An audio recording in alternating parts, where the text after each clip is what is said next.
You know what? This is one of the hardest speeches that we ever have to do. Like, this is the worst one. This is the one that everybody wants to avoid. Nobody wants to talk about it, but we have to face it. And the reason that we're reaching out to you is because we know the bad news, right? And I know how we know how you feel, because we feel exactly the same, right?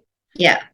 You might be sad, you might be angry, you have the rights to all of those emotions.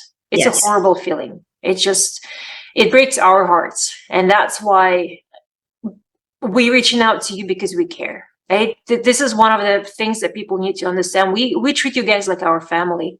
Our students is our people, is our babies, right? We want to see you successful. And that's why we're not giving up on you. And that's why we're reaching out to you right now. So we're going to give you that plan of action so we can move on from this. Yeah, that's the one thing that you're not allowed to do, is to give up. You can feel sad, you can feel mad, you can feel disappointed, you can be crushed and cry for a day. You're allowed to do all of those things, but the one thing that we do not want you to do is to give up, because you've put a lot of effort into the course and learning and trying to get that exam done already. It would be a shame for you to walk away at this point. So we want you to work with us. We'll help you to make a plan to move forward, so that this news, you don't get this again. The next time you take your exam, you're going to get that fantastic news that you've passed, and it will all be worth it at that point in time. So, and everything in life happens for a reason. Yeah. My grandmother used to tell me all the time, one door closes, the other one opens up. It always happens in life. There is something happened there for a reason for you. So maybe that's a learning thing, but it's always a good reason. Right? We have to look at it from this perspective, and we have to learn from that and move on from this. Yes. Who knows what happened? I mean, you know better than us. There's all different reasons for that. Maybe you didn't study enough. Maybe you panicked on the exam. Maybe there's some things in personal life that happened just the day before. Like, you know what I mean? There's so many crucial things that can happen in your life.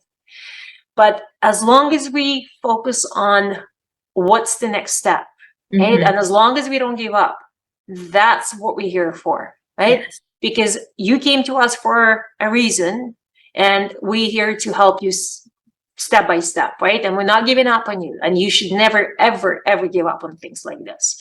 Treat it as an experience. Treat it as something, you know, like, I had to experience this. So next time when you go for that exam, you'll be like, oh, I know what to do. I'm not panicking. I'm going to study harder, and we will help you with this. Okay, so the first step that we're going to ask you to do for us is, we want you to get your performance report for the exam attempt that you just had. And you're going to go onto your UBC. It usually takes a day for you to get that access to that. And you're going to go on to your UBC, and this is what it's going to look like for you. So the exam, so the whole course is basically right in front of us right now. So that's just an example for you. And as an instructors, we do have to look at this. At some point when you're ready, you're going to contact the office and you're going to send them that report. So we need to go through this because we need to come up with a plan of actions for you. But it's also for your knowledge too. So if I'm looking at the student, and I can see that based on, this is a real estate course, I can tell. So based on this course, I can see that his math, which is mortgage finance from chapter 13 to 17. He aced the math. He loves the math. I can tell that he does not need to practice much on the math right now, but he took some chapters for granted. The last one, especially, I see it quite often, marketing technology, even though they give you just a few questions, but he did not do those questions, I can tell. Appraisals, even though we tell you in the videos that this is a very, very big part of the exam, right? So again, I see that he did not study as enough.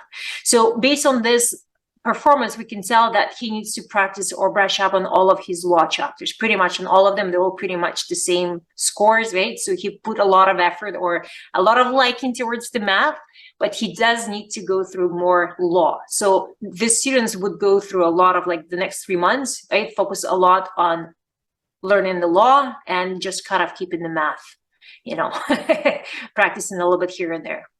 Yeah. And some students will think that they've done really well on certain questions, and then they look at their performance report and they see that they didn't. So it just, again, there's many different reasons as to why you don't do very well on your exam. And most of the time it's just because it's an exam and you're, not able to think, or you're panicking a little bit. So this is very helpful. It's super helpful for us to move forward and to make a study plan for you. So the first part, the first step in your study plan is going to sound strange. The first step in your study plan is that you need to take a break. It's probably not what you were expecting me to say to you, but it's super important that you take a little bit of time off. Now, how much time you need really depends on you and how intensive your studies were before, and kind of what's going on with your life and with your state of mind, right? If you have a hard time letting go on the fact that you didn't pass your first exam, then maybe you need to take a little bit more time so that you're not in that state of mind when you get into your studies again.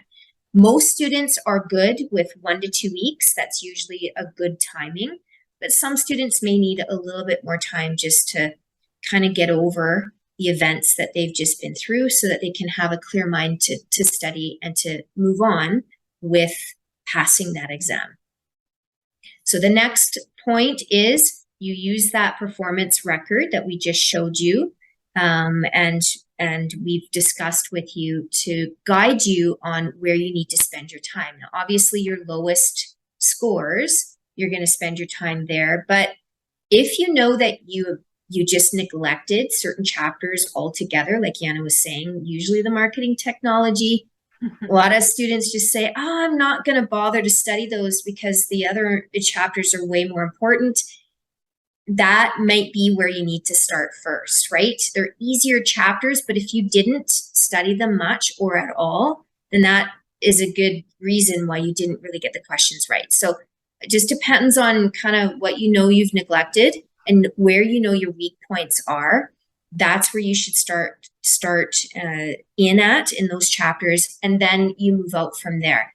If you see that in the fundamental chapters, in the very first set of chapters, like chapters 1 to 5, if you see that your score was low in those, then absolutely you should go back and you should start there, because that is the foundation for the entire course. If you were good and you were okay with the earlier chapters and it was the last part of the course that gave you trouble, well, then you know that your fundamentals and your foundation is good, and you need to spend a little bit more time on those meatier chapters later in the course. So it really depends on that performance record.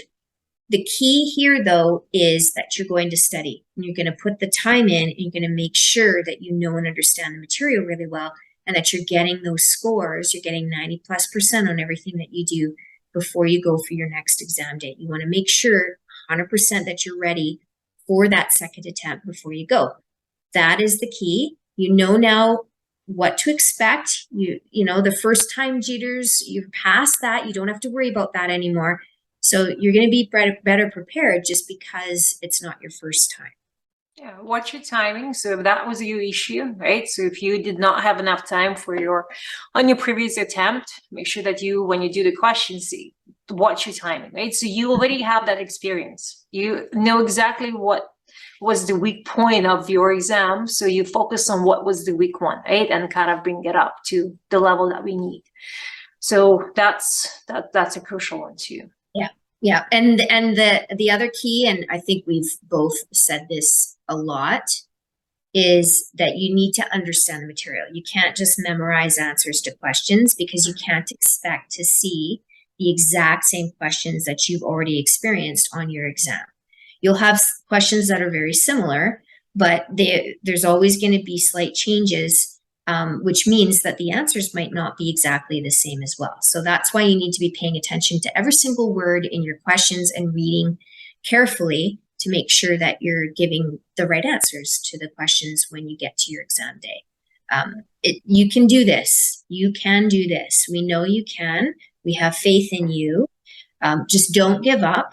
Put in that time. You need to let it go and get past the fact that you didn't clear the exam the first time. It's okay. It's not the end of the world. You're going to do this and you're going to pass that exam, and it's going to feel so much better just for all of the effort that you've put in to get that reward and to get that news at the end of your journey. Stay focused on what you want, because if you think of what you don't want, then you get that, right? When you focus on what you want, then you get that. I find it's also very much in here. So when people study, like, I'm not really good at exams, I'm not really, I'm not very smart, I can't do math. Bad at the math, yeah. All those statements that you say to yourself, you program yourself with those statements, and that's something that you have to stay away from. So this is where you're gonna restart thinking differently. I used to tell my students who would have those panic attacks and who would feel so confident about themselves just because they don't like exams in general. I say, you know what? Every morning you wake up, whatever that is, with a good feeling inside of you, say, you know what? I can do this. I can do this. Put exam. I used to make them imagine I'm like, what score do you want on the exam? I would actually ask them, say, what score do you want? So, oh, I want 88. I'm like, okay, put that 88% all over your house, on your mirror in your bathroom, on your fridge when you walk in, and you just see that 88 everywhere, right? And that's what you're aiming for, right? Some people want 90. We had a student, remember Melanie, when he put 100% on the exam and he got 99%, and he was upset. He was upset because I was like, I was aiming for, shoot for the moon, you'll end up in the stars. Shoot high. So when you're thinking of something from now on, don't say, oh, I just want to pass the exam. Okay? Don't ever do that to yourself, because you're shooting too low. You want to shoot high and you'll end up there. Okay? That's my point of view, because I find a lot of times it comes because you program yourself on that point, right? And say, I'm not good on the exam, I'm not this, I'm not that. And then you end up that. Because what you focus on is what you get in life. Okay? So from now on, you're going to focus on the good stuff. You're going to focus on what you want. And every time the bad thought comes to your mind, just shut it off and say, you know what? No, I'm changing my mind, and I'm going to choose to think differently. I'm going to choose to think, that's where I'm getting now. So that is another big part of it. So if that's the weak point, just make sure that you pay attention to that. Do those exercises and catch yourself every time you're thinking of yourself as oh, I fail, I'm not good, blah, blah, blah. Just cut it off and say, you know what? Next time you look in the mirror and say, you know what? I can do this. I'm awesome, right? 97% is what I want, or whatever you want, but aim high, okay? Aim always, always high for the exam. So when should you rebook the exam? That is a very crucial question, and we want to make sure that everybody gets that, right? So when do you rebook the exam? If you're doing the computerized exam, you have to wait for 3 months. And you can book it as soon as you fail the exam. So when you see that fail, you can log in and you can rebook it. Just see how far in advance those dates. Make sure that you calculate that there's 3 months past before you can book it, right? So if it's May 15th, right? June, July, August 15th. So you have to count those 3 months, and then you can book it. Should they book it upfront? In my opinion, go ahead.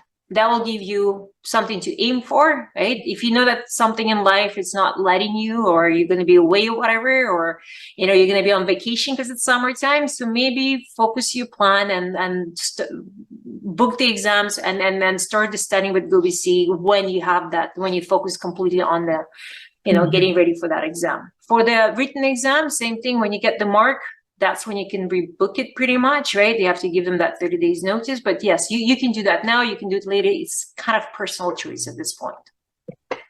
Okay.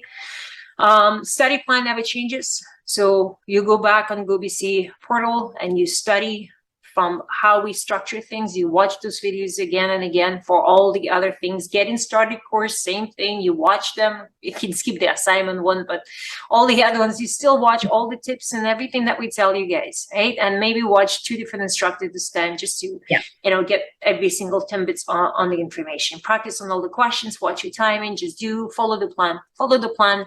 As Melanie said, take the first 2 weeks off, do something different. Read the books, walk the dogs, have some time with your family, and then you focus. And that's pretty much it. There's not much we can add at this point. We just want to make sure that you still Focus on what you want, right? Don't focus on negative things, and treat it as an experience. Everything in life is an experience, right? It's how you look at things. So good luck, and we will see you soon.